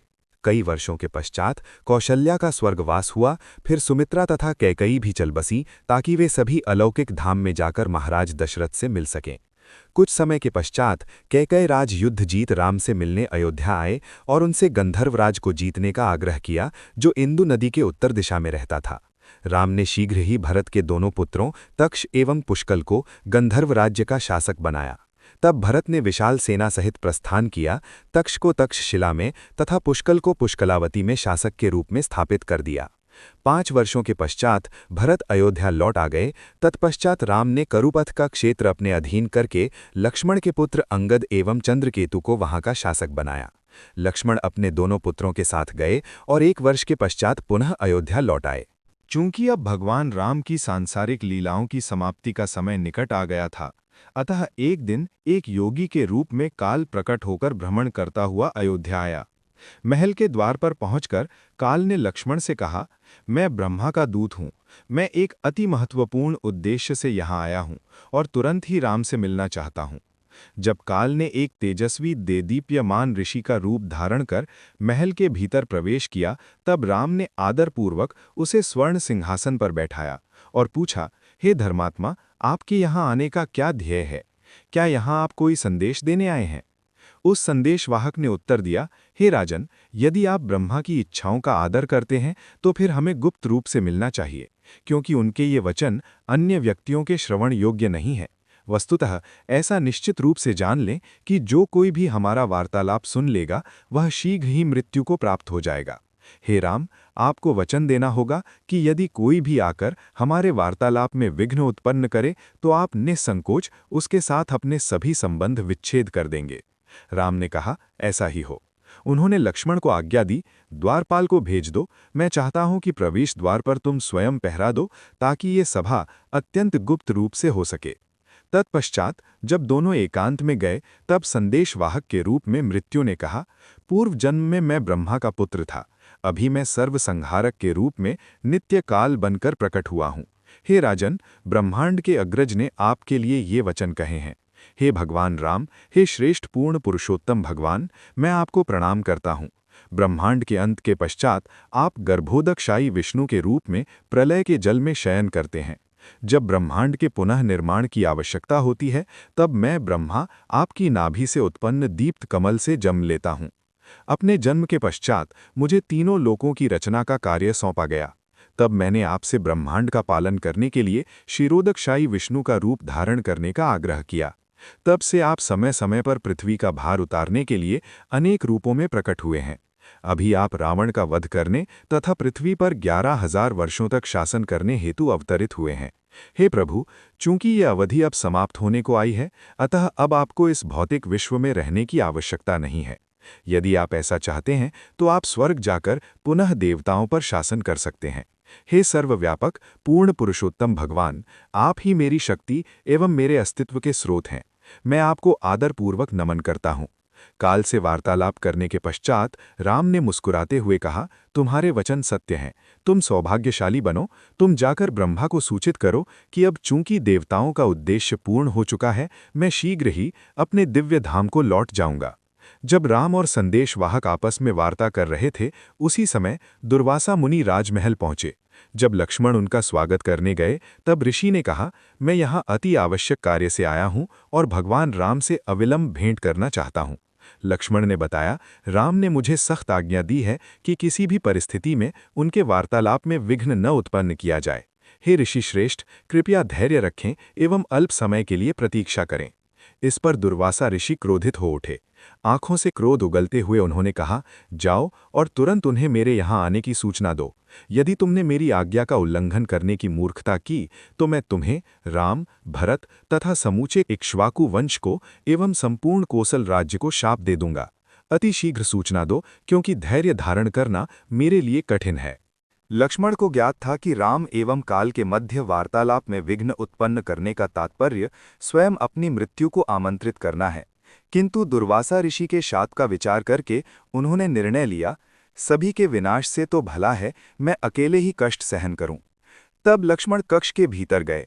दुर्वासा ऋषि के आगमन की सूचना पाकर राम ने काल से विदा ली और शीघ्र ऋषि से मिलने गए। दुर्वासा मुनि के समक्ष हाथ जोड़कर राम खड़े हो गए और उनसे पूछा, हे योगी, ब्राह्मणों में श्रेष्ठ मैं आपकी प्रसन्नता के लिए क्या कर सकता हूँ? दुर्वासा ऋषि ने बताया, हे धर्मपरायण राजा, मेरा 1000 वर्षों तक का उपवास आज पूर्ण हुआ है। आप मुझे खाने के लिए क्या दे सकते हैं? तत्पश्चात राम ने दुर्वासा मुनि को भोजन करवाया और ऋषि अत्यंत संतुष्ट हुए। दुर्वासा ऋषि के चले जाने के पश्चात काल को दिए गए अपने वचन का स्मरण राम को हुआ, अतः वे अत्यंत दुखी हो गए। अपने निकटतम संगी के बिछुड़ने के भय से उदासी में सिर झुकाकर खड़े हो गए। तब लक्ष्मण अपने शोकाकुल भ्राता के निकट गए और प्रसन्नचित्त होकर बोले, हे राम, आप उसका शोक न करें जो प्रारब्ध के हाथ में है और अवश्यम भावी है। अनासक्त होकर आपको अपने कर्तव्य का पालन करना चाहिए, अतः अपने वचन को निभाते हुए निस्संकोच मुझे निष्कासित कर दीजिए। राम ने मंत्रियों को बुलवाया और उन्हें सारी घटना सुनाकर उनसे परामर्श मांगा। दीर्घ समय के मौन के पश्चात वशिष्ठ ने बताया, मेरे प्रिय राम, आपके साथ घटित होने वाली सभी घटनाओं को मैंने अपनी यौगिक शक्ति के बल से जान लिया है। अब आपको अपना वचन निभाना चाहिए, अन्यथा आपकी जीवन भर की धर्मपरायणता विफल हो जाएगी। धार्मिक नियमों के ह्रास से विश्व का क्रमशः नाश होने लगेगा, अतः सत्य का अवलंबन लेकर लक्ष्मण का बहिष्कार करें। राम गंभीरता से इस विषय पर विचार करने लगे। तब उन्होंने सभा में घोषणा की, धर्म का पालन करने के लिए मैं लक्ष्मण को अयोध्या से निष्कासित किए जाने की आज्ञा देता हूं। सभी मंत्रियों ने राम के इस निर्णय की सराहना की और तब लक्ष्मण ने सरयू नदी के तट पर जाकर अपने मन को गहन योग के अभ्यास में लगा दिया। समय आने पर राजा इंद्र अकस्मात अपने दिव्य रथ पर आरूढ़ होकर वहां प्रकट हुए। इस प्रकार अपने उसी दिव्य शरीर में लक्ष्मण गंधर्वों के गायन, अप्सराओं के नृत्य एवं सुगंधित पुष्पों की वृष्टि के मध्य स्वर्गलोक को पधार गए। लक्ष्मण के स्वर्ग पधारने के पश्चात राम ने भरत को राज सिंहासन सौंप देने का निश्चय किया, ताकि वे लक्ष्मण के मार्ग का अनुसरण करने हेतु मुक्त हो जाएं। किंतु भरत ने राज्य के उत्तरदायित्व को अस्वीकार कर दिया, क्योंकि राम की अनुपस्थिति में शासन करने से अधिक उनकी इच्छा राम के साथ वन में जाने की थी। तब राम ने राज्य को अपने पुत्रों में बांट दिया। कुश को कोसल राज्य का दक्षिणी भाग तथा लव को उत्तरी भाग सौंप दिया। राज्याभिषेक के पश्चात राम ने अपने जुड़वा पुत्रों का आलिंगन किया और उन्हें प्रचुर मात्रा में स्वर्ण, आभूषण, सहस्रों रथ एवं अनगिनत घोड़े तथा हाथी भेंट किए। जब प्रजा ने सुना कि राम अपना शेष जीवन वन में व्यतीत करना चाहते हैं, तब उन्होंने भी राम का अनुसरण करने का निश्चय किया। आसन्न वियोग के कारण होने वाला उनका शोक असहनीय था। शत्रुघ्न भी राम का ही अनुसरण करना चाहते थे, और जब राम नगर से बाहर निकले तब एक विशाल जन समुदाय उनके पीछे चल पड़ा। वस्तुतः राम के प्रति अपने प्रेम एवं भक्ति के कारण प्रत्येक जीव राम के पीछे पीछे वन को चल पड़ा, यहाँ तक कि अयोध्या में एक भी प्राणी शेष न रहा। जब राम मौन धारण किए हुए चल रहे थे, तब प्रत्येक व्यक्ति उनके उस पूर्ण अनासक्त भाव को देख सकता था, मानो वे विश्व से विदा लेने की तैयारी कर रहे हों। राम की सभी शक्तियों ने उनका साथ देने के लिए प्रकट रूप धारण कर लिया। राम के दाईं ओर श्री तथा बाईं ओर भूमि चल रही थी, सामने की ओर शक्ति चल रही थी तथा पीछे ओमकार, गायत्री तथा वेद सहित अन्य असंख्य शक्तियां उनका अनुसरण कर रही थीं। शत्रुघ्न और उनके कुल के सदस्य भरत के पीछे थे। उनके पश्चात याज्ञिक ब्राह्मण थे एवं ब्राह्मणों के पीछे अपने अपने पद के अनुसार सारी प्रजा का समूह चल रहा था। उनके पीछे सभी पशु आ रहे थे। सरयू नदी के तट पर पहुंचकर राम रुक गए। उस समय ब्रह्मा एवं देवता अपने दिव्य रथों पर सवार होकर आकाश में प्रकट हुए। आकाश एक दिव्य प्रभा से प्रकाशित हो उठा तथा मंद सुगंधित वायु चलने लगी थी। गंधर्व और अप्सराएं गान एवं नृत्य करने लगे तथा देवतागण सबसे सुगंधित दिव्य पुष्पों की वृष्टि करने लगे। जैसे ही भगवान राम जल में प्रविष्ट हुए, ब्रह्मा ने प्रार्थना की, हे पूर्ण पुरुषोत्तम भगवान, अब आप अपनी सांसारिक लीलाओं को समाप्त करके इस विश्व से परे अपने दिव्य धाम में लौटने की तैयारी कर रहे हैं। आप ही शाश्वत भगवान विष्णु हैं और विभिन्न अवतारों के रूप में प्रकट होने पर भी आप आदि और अपरिवर्तित हैं। आप ही सभी कारणों के कारण तथा संपूर्ण अस्तित्व के आधार हैं। सभी जीव आपके ही अंश हैं, क्योंकि आप ही सर्वोत्तम पूर्ण सत्य हैं, जो सर्व उद्गम के स्रोत हैं। हे भगवन, आप इतने कृपालु हैं कि आप पृथ्वी का भार उतारने के लिए प्रकट हुए, अतएव हम बारंबार आपको सादर प्रणाम करते हैं। इस प्रकार भगवान राम अपने आध्यात्मिक आकाश स्थित नित्य धाम को लौट गए एवं उनके पीछे पीछे भरत तथा शत्रुघ्न भी गए। वस्तुतः केवल दशरथ पुत्र ही नहीं, अपितु उनके सभी अनुयायियों ने भी वैकुंठ लोक को प्राप्त किया, जहां भगवान राम नित्य निवास करते हैं। महान ऋषि एवं भक्त वाल्मीकि द्वारा रचित पूर्ण पुरुषोत्तम भगवान रामचंद्र की लीलाओं की ये दिव्य गाथा, जो रामायण के नाम से सुविख्यात है, यहाँ समाप्त होती है। इस महाकाव्य का पाठ केवल उनके द्वारा ही किया जाना चाहिए जिन्हें परम भगवान में पूर्ण विश्वास हो, क्योंकि ये भगवान विष्णु से अभिन्न हैं। इसके एक पद का श्रवण भी व्यक्ति द्वारा किए उस दिन के सभी पापों को नष्ट करने की क्षमता रखता है। अतएव जो बारंबार जन्म मृत्यु के चक्र से मुक्ति पाने के इच्छुक हैं, वे सदा ही इस महान दिव्य साहित्य का आनंद लेते हैं। रामायण का पाठ धर्म, अर्थ, काम और मोक्ष, इन चारों फलों को प्रदान करने वाला है। इसके अतिरिक्त ये व्यक्ति को उसके जीवन के अंतिम ध्येय भगवत प्रेम की ओर अग्रसर करने में सहायक होता है। इस पुस्तक के पाठक कृष्ण भावनामृत की ओर प्रेरित होकर धन्य हों। उनके हृदय में सदैव भगवान रामचंद्र एवं सीता का दिव्य रूप स्थित रहे। वास्तव में तो सीता को हर लेना रावण के लिए असंभव था। जिन सीता को वो हर कर ले गया, वो सीता का मायावी रूप था, अर्थात माया सीता। जब सीता ने अग्नि परीक्षा दी, तब उनका मायावी रूप भस्म हो गया और वास्तविक सीता अग्नि में से निकलकर आ गई। इस उदाहरण से ऐसा समझा जा सकता है कि एक स्त्री इस विश्व में कितनी भी सामर्थ्यवान क्यों न हो, उसे अवश्य ही सुरक्षा प्रदान करनी चाहिए, क्योंकि असुरक्षित होने पर उसे रावण जैसे राक्षस सताने लगेंगे। सीता माता रामचंद्र से विवाह होने से पूर्व अपने पिता के संरक्षण में थीं। अतएव निष्कर्ष ये निकलता है कि एक स्त्री को सदैव सुरक्षा प्रदान की जानी चाहिए। वैदिक नियमों के अनुसार स्त्री को स्वतंत्रता नहीं दी जाती है, क्योंकि स्त्री स्वतंत्र होकर स्वयं की सुरक्षा नहीं कर सकती। प्रायः ये प्रश्न किया जाता है कि भगवान राम ने थोड़ी सी आलोचना के लिए सीता का परित्याग क्यों कर दिया।